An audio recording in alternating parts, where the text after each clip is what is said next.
Selamat datang kembali di channel Doyan Mistis. Gimana hari ini? Menyenangkan atau menyusahkan? Oke, langsung aja ke ceritanya. Malam di rumah sakit selalu berbeda dengan siang. Di siang hari, bangsal anak ramai dengan suara tangis bayi, perawat yang sibuk mondar-mandir dan keluarga yang menjaga. Namun begitu jam menunjukkan lewat pukul 11 malam, suasana berubah drastis. Lampu neon tetap menyala, tapi cahaya terasa pucat, menambah kesan sepi. Bangsal anak yang berada di sayap lama rumah sakit sering disebut-sebut sebagai salah satu titik angker. Beberapa perawat senior mengaku mereka lebih memilih lembur di ruangan administrasi daripada berjalan sendiri melewati lorong menuju bangsal ini di tengah malam. Mbak L, seorang perawat yang sudah lebih dari 15 tahun bertugas di rumah sakit ini, bercerita dalam sebuah forum daring. Ia pernah mengalami malam jaga yang tak akan pernah ia lupakan. Jam 2 dini hari, saya keliling untuk cek pasien. Ada satu kamar kosong di ujung lorong. Katanya mau dipakai untuk pasien besok pagi. Tapi waktu saya lewat, saya dengar suara anak kecil ketawa lirih cekikikan. Awalnya ia pikir ada anak pasien yang belum tidur. Tapi suara itu terdengar jelas dari kamar kosong. Saat ia melongok, lampu redup menyala, ranjang kosong. Tapi ia melihat bayangan kecil berlari ke bawah tempat tidur. Degup jantungnya makin kencang. Ia memberanikan diri mendekat. Dari bawah ranjang terdengar suara langkah-langkah kecil. Lalu muncul kaki mungil hitam kotor seperti milik anak jalanan. Tapi tubuh anak itu tak terlihat penuh. Mbak El langsung lari ke Nur Stasiun. Bukan hanya staf medis, pasien pun sering mengalami hal serupa. Seorang ibu pernah menulis di media sosial, anaknya dirawat di bangsal rumah sakit ini. Tiba-tiba mengajak ngobrol teman-teman kecil yang tidak terlihat. Anakku bilang ada banyak anak botak-botak pakai celana pendek lusuh ngajak main. Katanya mereka suka sembunyi di bawah ranjang. Padahal waktu saya tengok kamar itu cuma ada kami berdua. Yang membuat bulu kuduk merinding, si ibu mengaku anaknya bahkan memberi nama untuk teman kecilnya. Nama itu aneh, bukan nama anak zaman sekarang, tapi lebih mirip nama Jawa kuno.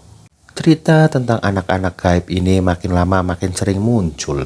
Banyak yang meyakini mereka adalah tuyul, makhluk halus berwujud anak kecil yang dalam kepercayaan Jawa kerap dipelihara untuk mencari kekayaan. Namun, pertanyaannya, kenapa mereka ada di rumah sakit? Ada yang bilang karena dulu di lokasi pembangunan rumah sakit itu sempat terjadi ritual pemanggilan. Ada juga yang percaya bahwa arwah anak-anak yang meninggal di bangsal itu menjelma menjadi penunggu dan menolak untuk pergi. Ada lagi kesaksian seorang mahasiswa yang berjaga. Ia sedang menulis laporan di meja dekat lorong ketika tiba-tiba listrik bangsal mati bersekian detik. Lampu kemudian hidup lagi dan saat itulah ia melihat jelas di ujung lorong 5 anak kecil berdiri berjajar. Kepala mereka botak, mata besar melotot, bibir menyeringai. Mereka tidak bergerak, hanya menatap lurus ke arahnya. Saat ia menoleh untuk memanggil rekannya, sosok itu hilang. Tapi di lantai tempat mereka berdiri masih tampak jejak kaki kecil yang basah, padahal lantai baru saja dibal. Mahasiswa itu langsung jatuh pingsan, baru sadar keesokan paginya. Sejak malam itu, bangsal anak punya reputasi horor tersendiri. Bahkan perawat senior selalu menyalakan radio kecil dengan bacaan doa saat jaga malam, hanya untuk menutupi suara cekikikan yang kadang terdengar tanpa wujud. Kesaksian selanjutnya adalah dari Andri. Dia harus naik lift sendiri menuju lantai 3. Lift tua berdiri saat pintu menutup perlahan. Di dalam kabin ia melihat sosok perawat berpakaian putih berdiri di pojok. Wajahnya samar seperti memudar tanpa mata atau mulut yang jelas. Andri menelan ludah kaget. Tapi pintu lift itu tiba-tiba membuka di lantai 3. Sosok itu hilang. Beberapa staf senior pernah memperingatkan, jangan pernah menatap wajah di lift sendirian, karena kamu tidak akan tahu siapa yang ikut masuk bersamamu. Sejak malam itu, Andri selalu memilih menghindari lift untuk jaga malam. Lorong ICU terkenal gelap saat malam. Perawat jaga malam Mbak Sari sering mendengar suara langkah kaki di lorong kosong. Kadang langkah itu berhenti persis di samping ranjang pasien lalu hilang.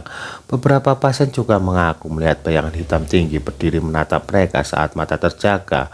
Mbak Sari menuturkan, awalnya aku pikir itu pasien, tapi saat aku menoleh lorong kosong, bayangan itu selalu muncul di sudut mataku, kadang bergerak cepat, kadang hanya diam menatap.